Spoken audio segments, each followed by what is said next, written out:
ఏవండి చూసారా మీ నాన్నగారి ప్రవర్తన? ఏంటి ఏమైంది అంత సీరియస్గా ఉన్నావు? అది కాదండి, ఇద్దరు కొడుకులు సమానంగా చూడలేని తల్లి దగ్గర ఉంటే ఏంటి లేకపోతే ఏంటి? బా నసాంపి జరిగిందేంటో చెప్పు.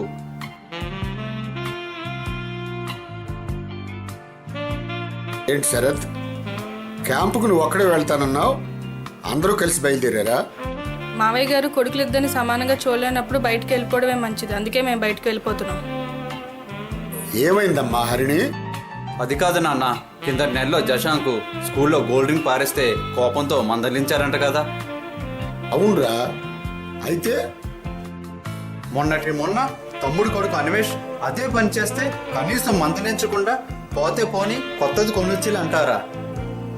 అవును అన్నాను, దాంట్లో తప్పేంటి? నాన్న, తమ్ముడిని నన్ను ఇంత భేదంతో చూస్తారని ఎప్పుడూ అనుకోలేదు. మీ ప్రవర్తన వల్ల మేము ఎంతో కలిసి చెందాం, అందుకే మీకు దూరంగా వేరుగా ఉందామని చెప్పి నిర్ణయించుకున్నాం. మమ్మల్ని క్షమించండి నాన్న. బాబు జశాంక్, ఇలా రా బంగారం. శరత్, జశాంక్ ఉంగరం పారేసుకున్నప్పుడు బంగారం విలువ ఎంతో నీకు తెలుసా? నాకు తెలుసురా. క్రియేటివ్ కప్స్ వారి గోల్డెన్ యాప్ చూడు.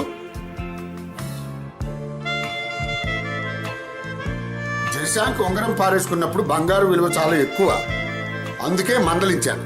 నీ తమ్ముడు కొడుకు అన్వేష్ ఉంగరం పారేసుకున్నప్పుడు బంగారు విలువ చాలా తక్కువ, అందుకే పోతే కొని కొత్తది కొనొచ్చులే అన్నాను. ఈ యాప్ ద్వారా బంగారం విలువ ఎప్పటికప్పుడు తెలుసుకోవడం వల్ల నేను అలా ప్రవర్తించాను. నాకు మీరిద్దరూ రెండు కళ్ళురా. మన్నించండి నాన్న, మీ భావాన్ని అర్థం చేసుకోలేకపోయాను. నన్ను క్షమించండి మావయ్య గారు. బంధాలు బంగారం లాంటివే, ఎప్పటికీ విలువైనవే. గోల్డెన్ యాప్, విలువ తెలిపే మార్గం. Golden app, showcase of gold prices in India. Download at Google Play.